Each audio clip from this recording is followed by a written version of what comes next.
Olá, você que nos acompanha pelo Notícias Agrícolas, eu sou Letícia Guimarães e a gente começa agora mais um boletim para falar sobre o mercado do boi gordo, entender como que a gente chega nesse final de fevereiro, final da semana de negociações também para esse setor, dia 28 de fevereiro, sexta-feira de carnaval, muita coisa para a gente entender e para isso vamos chamar para conversa quem entende do assunto, Herbert Aguiar, que é consultor da Rede Agro Consultoria. Herbert, seja muito bem-vindo. Obrigado, Letícia. Um bom dia e obrigado pelo convite. Eu é que agradeço, Herbert. Só antes da gente começar o nosso bate-papo aqui, eu queria falar com você que está aí do outro lado da telinha nos acompanhando. O nosso canal de comunicação com vocês está aberto, nosso chat, tanto na nossa página do noticiasagricolas.com.br, quanto no nosso canal do YouTube, o Notícias Agrícolas Oficial. Você pode aqui mandar suas mensagens, mandar suas dúvidas sobre o mercado do boi gordo, que a gente vai levando essas dúvidas ao longo da conversa aqui com o Herbert. Pode falar aqui também no nosso chat como é que está o preço da arroba aí na sua região. Lembrando sempre de falar qual cidade e estado você está acompanhando essa transmissão. Como é que está um preço, então, das categorias de reposição também. Vamos trocando informações aqui para enriquecer a nossa conversa, tá certo? Herbert, eu queria começar perguntando para você hoje, dia 28 de fevereiro, última sexta-feira do mês. Queria saber como é que fica a liquidação do contrato de fevereiro na B3. Bom, hoje é o primeiro mês, né, de liquidação do novo indicador da B3, que é o Datagro. É uma mudança que o mercado enxergou com bons olhos, não teve assim, grandes alvoroços quanto a isso. Foi muito tranquilo, talvez, essa transição, né, do CPEA para o Datagro. E hoje, iniciando sua primeira liquidação, né, do primeiro mês corrente. Provavelmente estaremos encerrando esse contrato na faixa dos 314, que é até o preço que nós temos em tela, e sem grande movimentação por hoje, Letícia, nesse contrato. E Herbert, olhando para as movimentações na B3 que foram vistas ao longo do mês de fevereiro, e você acompanha muito, né, essa questão dessas movimentações dos contratos, eu queria saber qual é a tua leitura em relação a essas movimentações, qual que é, então, a sublinha ali dessa movimentação dos contratos da B3, o que a gente pode entender e se ligar com esse mercado da arroba, então, com esses preços que a gente está vendo agora. Muito bom, Letícia. A gente já iniciou o mês, né, tendo até uma certa sustentação na primeira quinzena. No final de mês de janeiro, a gente teve ali o mercado perdendo forças. E aí, durante, né, o mês de fevereiro, o mercado foi se deteriorando cada vez mais. A gente começou a observar muito fruto de fêmeas entrando nas escalas de abates em estados como Goiás, Minas, São Paulo, Mato Grosso do Sul e outras regiões como Rondônia e Pará. Isso fez com que, de certa forma, a gente tivesse um escoamento um pouco pior dessa carne, né? Sobrou carne no mercado interno. E aí isso refletiu muito dentro da B3, com que fez com que os nossos contratos à frente chegassem a patamares aí abaixo de R$ 300 durante o mês. Então foi um mês relativamente ruim, em comparativos de preços que nós tínhamos atrás, e traz um certo pessimismo ainda para o mercado. Não encerramos o primeiro trimestre do ano, e geralmente o primeiro trimestre ele tem uma certa resiliência, ele é um pouco mais forte. Já o segundo trimestre, que daí começa a vir uma oferta um pouco maior de animais provenientes de pasto, descarte de fêmeas, a gente já vê que o mercado da B3 ele vem consolidando essas baixas e mostrando uma piora, né, do que a gente tem de preço de físico hoje para a frente. E Herbert, olhando para essas posições, então, né, a gente conversava um pouquinho antes de entrar ao vivo sobre como os frigoríficos se posicionaram, portanto, nessas compras, né, na B3, e o que isso mostra, né, em relação a escalas de abate, em relação a compras no físico. Eu queria que você trouxesse um pouquinho dessa costura também para a gente. Perfeito. Hoje saiu o relatório, toda sexta-feira sai um relatório da B3 que mostra o posicionamento dos players que operam os contratos de soja, milho, boi, café. E o que interessa para nós é esse posicionamento dos contratos de boi. A gente já vinha observando desde o final de janeiro as PJs não financeiras, que muito incluem os frigoríficos nesse quadro de player, saindo de uma mão vendedora para uma mão compradora. E nessa última semana, a gente observou que eles aumentaram a mão. Na prática, o que que o frigorífico pode estar fazendo?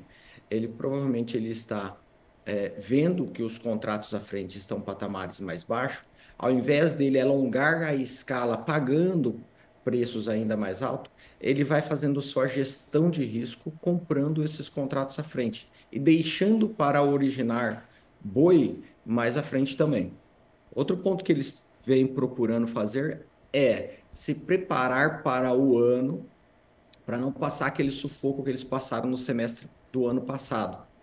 Então, eles vêm preparando, né, se articulando junto aos pecuaristas para conseguir fazer muito boi a termo, para que, de certa forma, eles consigam, né, ter uma garantia de oferta mínima que eles terão aí durante o ano e sai um pouco do risco do boi balcão.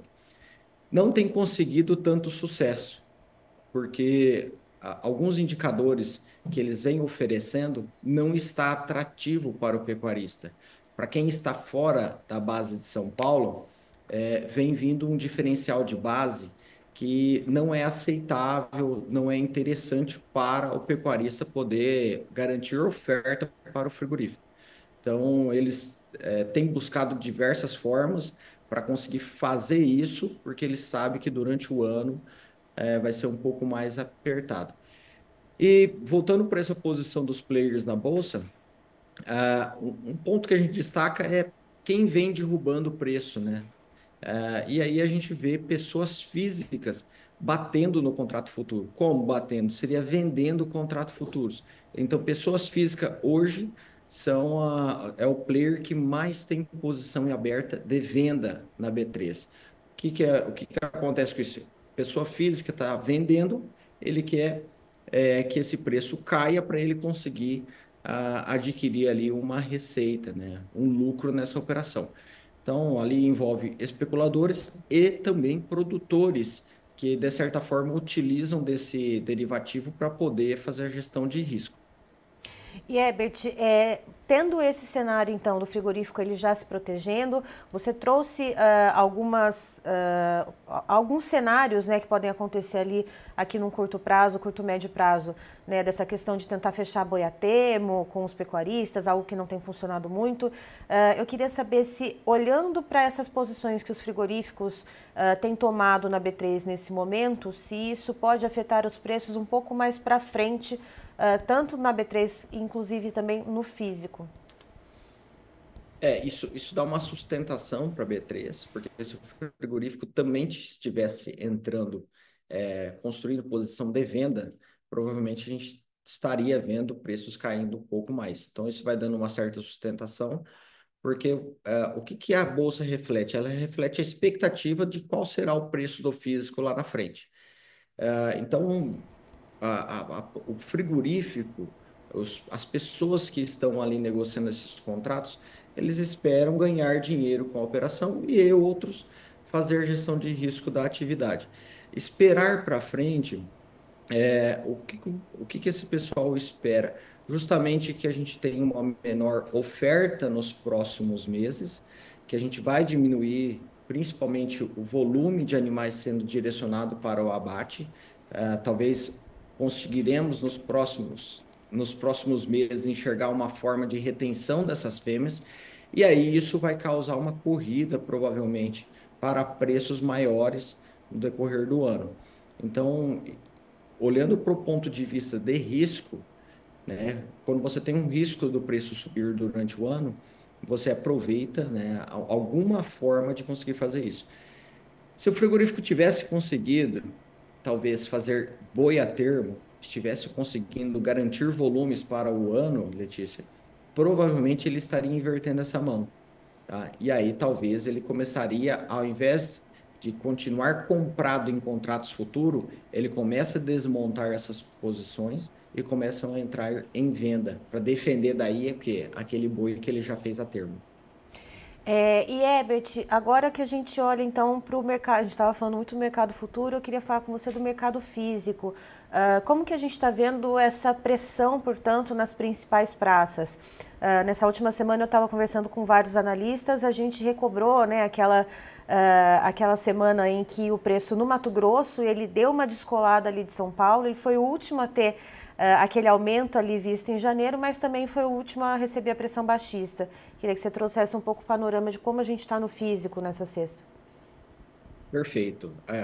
O físico, né, ele vem pressionado durante a semana toda, os frigoríficos todos se posicionando para preços menores e com escalas curtas. O que acontece? Muitos negócios aconteceram ontem, e quarta-feira de negócio para embarque na próximo domingo, na próxima segunda-feira. Ou seja, o frigorífico ele vem conseguindo fazer a gestão da escala de uma forma muito curta, pagando preços ali um pouco mais abaixo a cada dia, e não querendo estender essa escala. Ele não quer estender essa escala porque ali na frente ele enxerga que terá preços menores, né? Isso é de acordo com a curva que nós temos na B3. Então, a posição deles hoje para o físico é de continuar ofertando preços menores. No Mato Grosso, que era uma praça que descolou do restante do Brasil, essa pressão chegou. Algumas regiões aí com preços de boi gordo abaixo de R$ 300.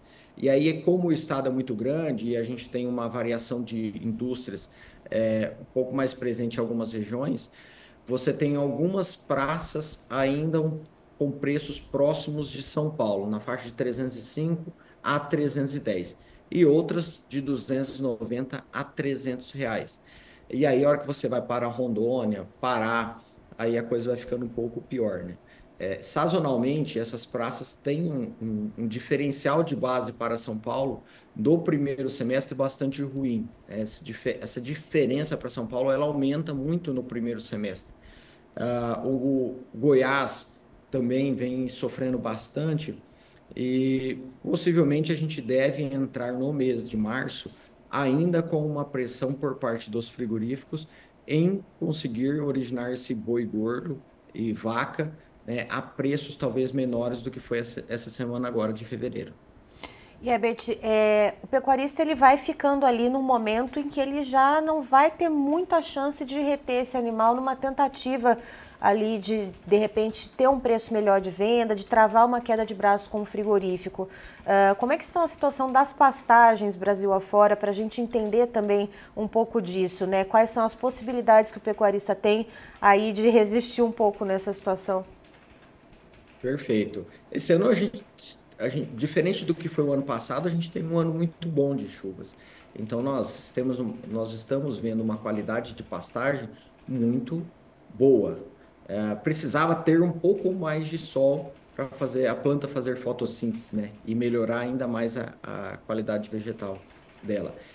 Então, assim, o produtor hoje ele tem ainda espaço para aguentar o mês de março, suportando um pouco mais de lotação na fazenda.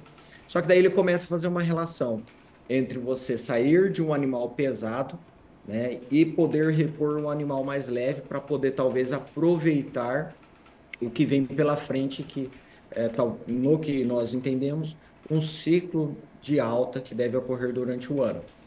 Então, talvez estrategicamente para o produtor, quando ele olha a relação de troca, e ele tem esse objetivo, fica muito promissor ele talvez sair desse animal mais pesado, e aí acaba, né, forçando um pouco a oferta, aumentando essa oferta, e para aqueles outros que não têm esse objetivo, ele consegue segurar esse animal ainda mais, tá? E em relação a preços para reposição, como é que a gente está vendo isso? Porque daqui a pouco eu quero falar um pouquinho com você sobre confinamento, sobre o primeiro giro, mas antes eu queria entender como é que estão caminhando esses preços para os animais, para as principais categorias da reposição, Herbert, já que a gente está com esse preço da arroba bovina do boi gordo, então mais ali estagnado, meio lateralizado. Todas as categorias sofreram com a queda do boi. A gente viu uma queda de bezerro, até tem uma cola aqui. Na prática, né? A gente teve uma queda do bezerro de 7 a 8%, do boi magro de 6 a 7%, e do boi gordo aí de 5 a 9%, dependendo das regiões. Então, todas as reposições, todas as categorias tiveram queda no decorrer do mês de fevereiro. A relação de troca, ela ainda continua positiva, é uma relação de troca boa, em que ajuda o pecuarista a tomar decisão, às vezes, de sair do boi magro e pular para um bezerro, ou de um boi de confinamento e fazer a reposição de um magro, olhando simplesmente o fato de relação de troca. Tem espaço, talvez ainda mais, para o boi magro cair, fruto da perspectiva de confinamento que a gente tem à frente. Mas isso é um ponto que a gente vai tocar logo adiante.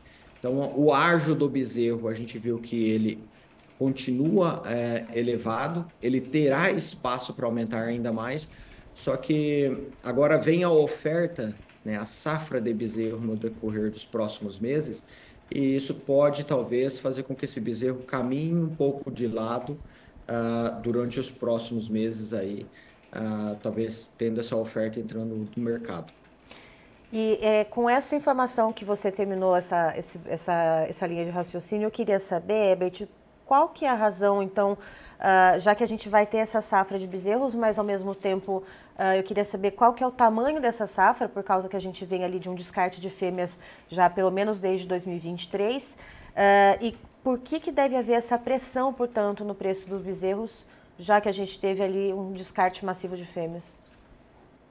A oferta de bezerro para 2025, ela provavelmente será menor do que foi 2024, do que foi 2023. E aí, o bezerro ele deve ganhar tração no decorrer do ano, né? Subindo, melhorando o seu ágio frente a outras categorias. Agora, o que acontece? Você tem comprador com um apetite menor para poder fazer essa compra.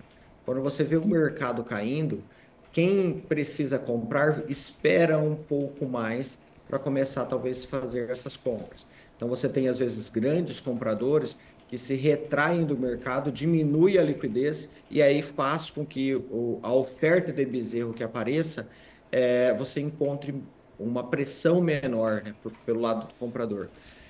E isso faz com que, às vezes, o preço acaba cedendo, que é o que aconteceu no decorrer do mês de fevereiro. Essa oferta que nós teremos durante esse semestre, esse fruto de desmame que nós teremos agora, ela deve encontrar um mercado comprador, porém, se o preço do boi gordo continua relativamente baixo, você tem uma relação de troca que fica deteriorada. O boi magro fica ruim para o bezerro, o boi gordo fica ruim em relação ao boi magro, e aí você acaba esperando, postergando um pouco mais para fazer essa reposição, para ir atrás desse bezerro. A hora que as pessoas começarem a vir um pouco mais atrás desse bezerro, aí sim, ele começa a ganhar um pouco mais de tração, e aí a gente começa a ver o ágio dele aumentando, porque depois, na sequência, a gente vê talvez o preço do boi gordo indo atrás. E a gente está falando bastante da questão da oferta, né, de animais, a gente está falando da oferta de boi gordo, de animais de reposição, de preços. Eu queria agora inverter um pouco e falar da demanda. Como que a gente está vendo agora, fevereiro, a demanda interna aqui, ela derrapou, né, de uma maneira a olhos vistos, né? E eu queria saber como que se vê, pelo menos esse primeiro semestre, Herbert, aqui a demanda interna, mas também a demanda externa, que parece que está sendo o fiel da balança nessa questão do escoamento, né? A gente vê o lado da demanda, a competição por outras proteínas, como ovos, frango, suínos, eles de certa forma vêm buscando, né, um pouco a questão da carne do boi e fazendo com que a relação de carne do boi agora caindo, a gente talvez veja no varejo, talvez preços melhores, e aí você acaba melhorando um pouco essa competitividade. A parte boa é que as outras proteínas subiram. Então, daqui a pouco, a gente tem um espaço para que a carne bovina consiga subir um pouco mais. Do lado econômico, a questão do governo talvez injetando ainda mais dinheiro na economia, piorando a nossa inflação, faz com que o consumidor, ele, de certa forma, gaste, né, o seu dinheiro ali, ele de certa forma, consuma um pouco mais. Então, o quadro de desemprego ainda com níveis muito baixos, então faz com que o consumo continue aquecido. Do lado da exportação, nós vimos os preços no mês de fevereiro cair, a tonelada da carne. Agora, no mês de março, China provavelmente ganha um ritmo maior. A gente tem um mercado dos Estados Unidos que continua, a nossa carne continua muito competitiva para poder entrar lá. Então, a gente tem um quadro de exportação muito bom, fruto também de um câmbio hoje ao redor de 5,80, ajudando o frigorífico a ganhar margem, né, e forçar um pouco essa exportação, diminuindo, né, a necessidade do mercado interno. Então, isso favorece. Então, do ponto de vista de demanda, nós vemos um ano de 2025, um ano de crescimento de demanda, favorecendo a nossa carne aqui no Brasil. E já que você trouxe esse fator, né, da macroeconomia também, como isso influencia, né, a demanda interna principalmente, Herbert, eu queria saber como que isso vai influenciar na operação ali do pecuarista, porque a gente tem, então, a inflação que atinge mais o consumidor, mas a gente tem as taxas de juros que atingem todo mundo, seja o consumidor da carne, seja o produtor de grãos, seja o pecuarista.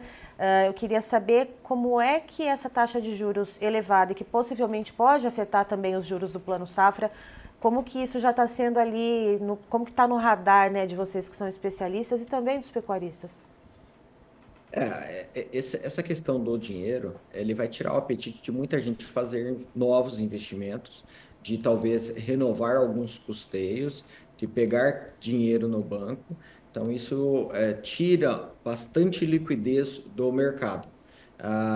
Quem vai se beneficiar com isso é quem, de certa forma, consegue rodar com as próprias pernas, quem não depende, às vezes, dessa taxa de juros para poder conseguir sobreviver na atividade. Isso acaba tirando bastante investimento, isso é bastante ruim para o setor, cria oportunidade para alguns, mas de certa forma vai tirar alguns da jogada também, né? Alguns que precisam talvez liquidar o custeio e aí renovar, e a hora que você vai no banco não tem aquela linha de crédito, às vezes de 12%, você tem que ir para um banco pegar a taxa de 20%, 18%, e isso acaba se tornando bastante ruim para o produtor, porque a margem hoje projetada, olhando preços disponíveis, ela acaba corroendo essa taxa de juros e você, às vezes, acaba trabalhando para pagar juros. Então, isso é bastante ruim para o setor, Letícia. Herbert, perfeito. Eu queria saber se tem alguma outra consideração a fazer em relação a esse mês de fevereiro, como que a gente vai finalizando esse mês e vira a folhinha para o mês de março. A palavra é sua, meu caro. Bom, acho que a gente olha sempre, alguns enxergam o copo meio cheio, outros meio vazio.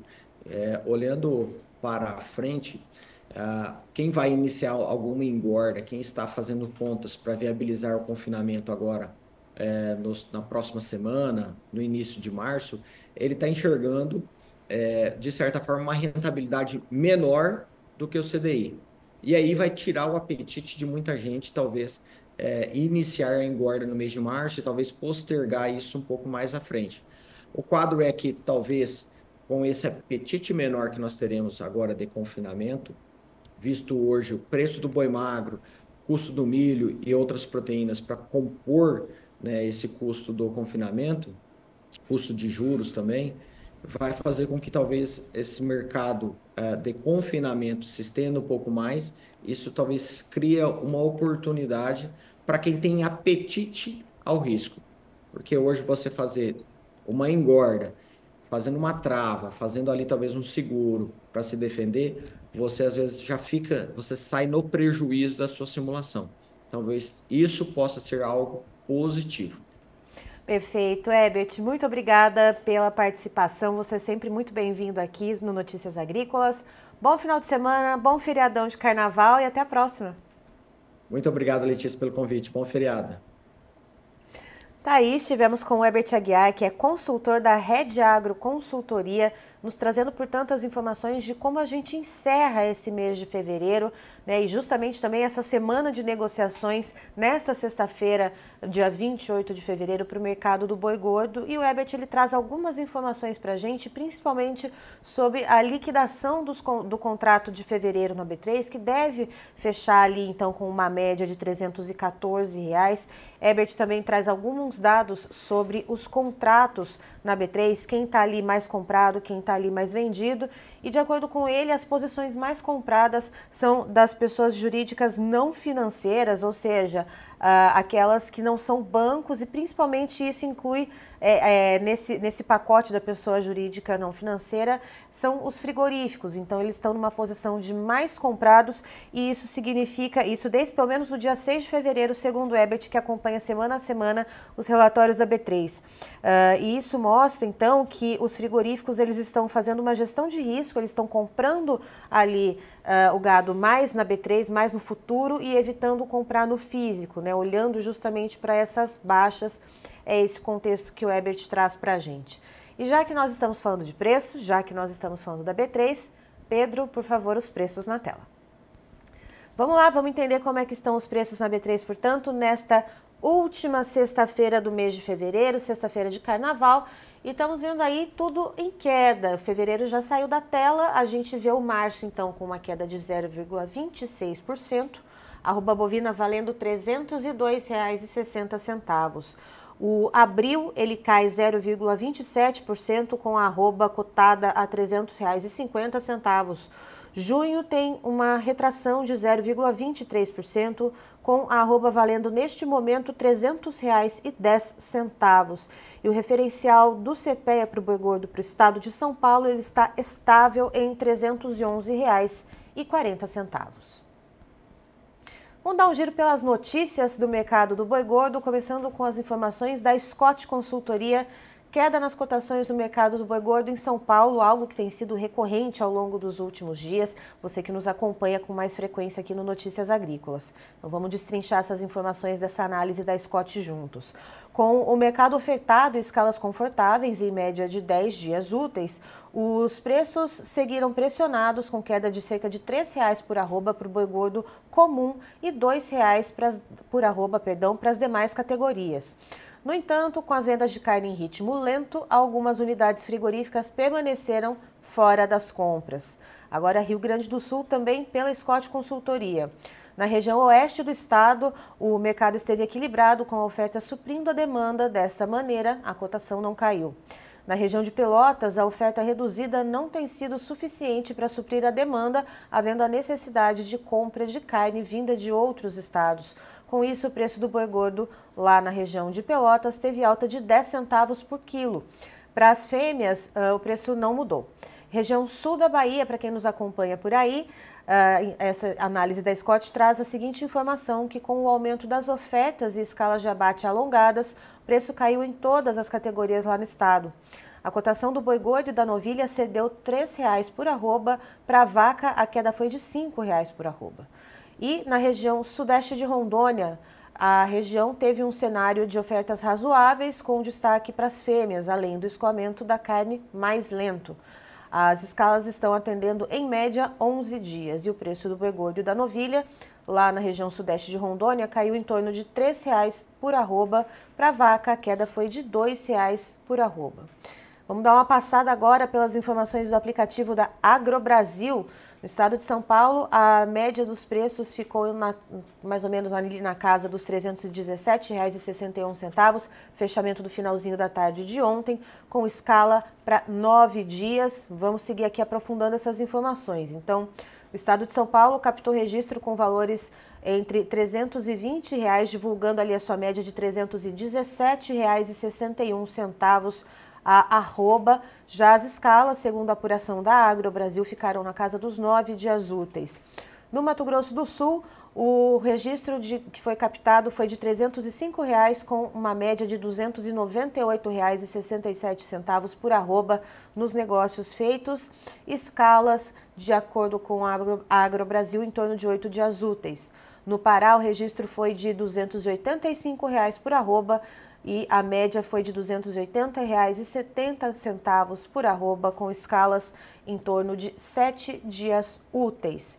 Olhando para as escalas de outros estados, Mato Grosso, 7 dias úteis, Goiás, 6 dias, Minas Gerais, 11 dias. Minas Gerais é o que tem se mostrado mais alongado nos últimos dias que a gente tem trazido para você aqui as informações no Notícias Agrícolas. Agora vamos dar uma passadinha em informações vindas diretamente do Paraná. A gente tem informações a respeito de Conferência Internacional sobre Febre Aftosa em Curitiba. Então vejam só, prestes a ser reconhecido pela Organização da Saúde Animal, a OMSA, como livre de febre aftosa sem vacinação, o Brasil foi escolhido para sediar a Conferência Internacional Prevenção da Febre Aftosa, salvaguardando a pecuária, meios de subsistência e economias, que deve ocorrer em Curitiba entre os dias 18 e 19 de março. E o Paraná já tem esse selo, né, de livre da febre aftosa sem vacinação desde 2021. O Instituto de Tecnologia do Paraná, o Tecpar, referência na área de saúde animal, é parceiro do evento e organizado pelo TAFS Fórum, organização suíça sem fins lucrativos que atua no campo da saúde animal e segurança alimentar. Na ocasião, são esperadas autoridades brasileiras, como o ministro da Agricultura, representantes do governo do Paraná, secretários estaduais de todo o país e representantes de governos, empresas e instituições governamentais da América Latina como um todo. O Tecpar, único fornecedor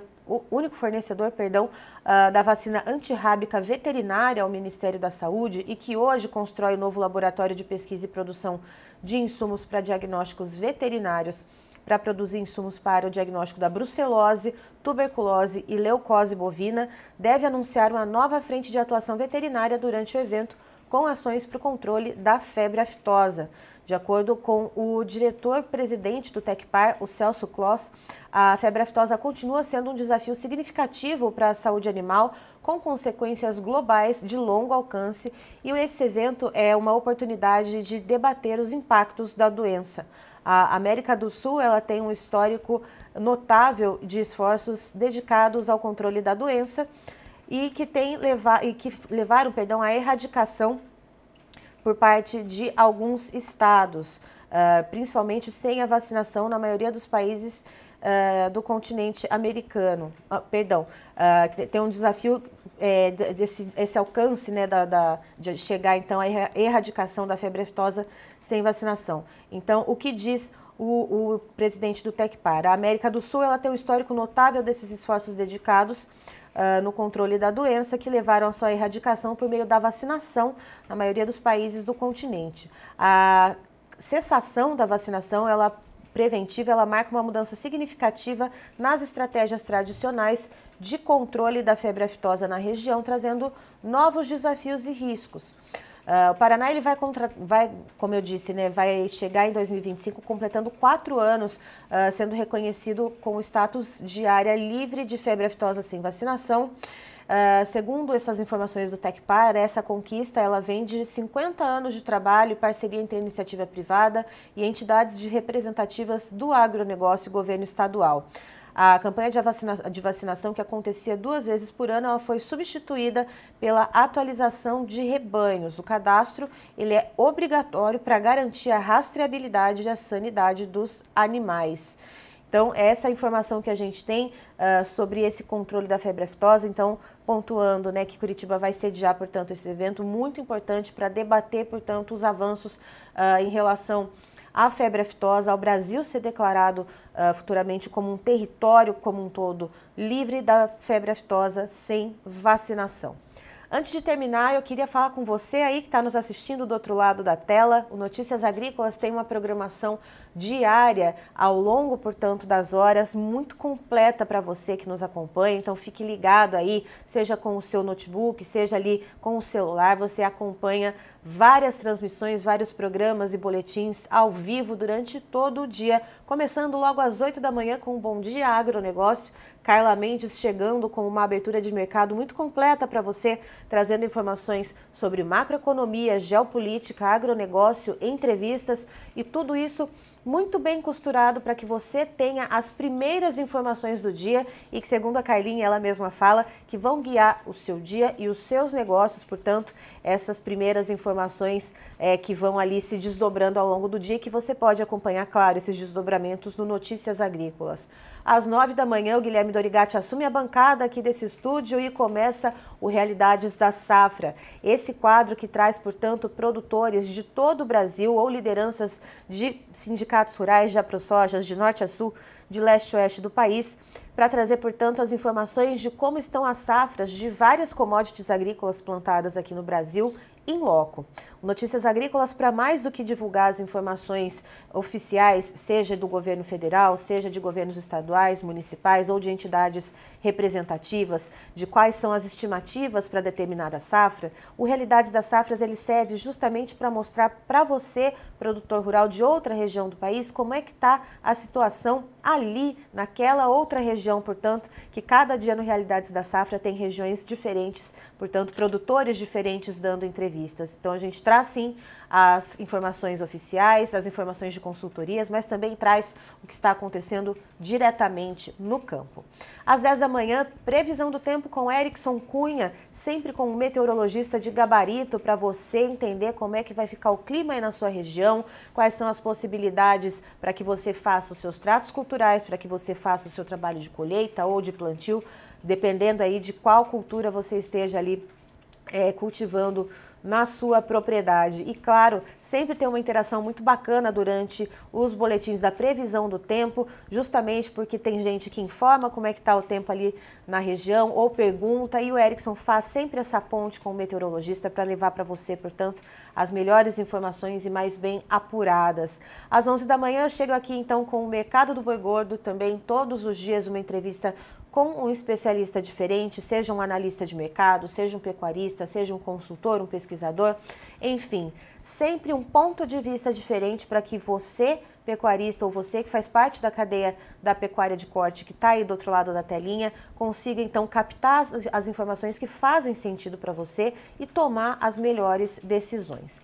Ao meio-dia, a gente também tem boletim sempre com um mercado diferente, seja mercado do arroz, mercado do feijão, mercado de algodão, mercado de trigo, enfim, várias commodities agrícolas que estão ali de repente com um assunto quente que precisa ser debatido com um pouco mais de profundidade. A gente traz aqui então um especialista todos os dias ao meio-dia justamente para falar desse assunto. Hoje a gente vai falar um pouquinho sobre dólar com o Jason Vieira, ele que vai falar um pouquinho então sobre essa moeda que afeta basicamente todo o agro brasileiro, desde a compra de insumos até a venda para as exportações. E a nossa programação segue ao longo do dia com mais entrevistas aqui em vídeo, também os podcasts originais do Notícias Agrícolas, eu não poderia deixar de dizer, que você pode acompanhar no nosso site tanto o videocast, ou seja, essa entrevista também vendo ali a carinha de quem está falando, mas também você pode acompanhar os podcasts do Notícias Agrícolas nas plataformas de áudio que você preferir, né? Tá ali na estrada? Coloca ali um podcast do Café em Prosa, do Grão à Barra, o Horti Resenha, o podcast Notícias Agrícolas, o Conversa de Seca. Olha só quantas opções que a gente tem para você dar o play e seguir a sua viagem aí, tendo bastante informação enquanto você segue seu caminho. E é isso, então, eu finalizo por aqui. Notícias Agrícolas, a informação agro relevante e conectada.